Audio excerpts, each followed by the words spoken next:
प्लास्टिकचा वापर जो आहे तो खूप जास्त प्रमाणामध्ये वाढलाय, हो की नाही? आणि जर अशाच पद्धतीने कॅरीबॅगांचा वापर वाढत गेला तर आपल्या पृथ्वीला मोकळा श्वास घेणं खूप कठीण जाईल. बघा बरं, आपण एखादी वस्तू दीर्घकाळ टिकावी म्हणून काय करत असतो बरं? तर आपण त्या वस्तूला लॅमिनेट करून घेत असतो, हो की नाही? आणि लॅमिनेट केल्याच्या नंतर काय होतं? ती वस्तू दीर्घकाळ राहते. पण आपल्या पृथ्वीच्या बाबतीत तसं नाही बरं का.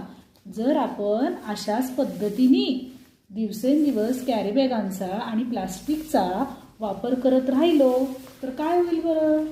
आपल्या पृथ्वीला मोकळा श्वास घेणं खूप कठीण जाईल. आणि त्याचा परिणाम काय होईल बरं?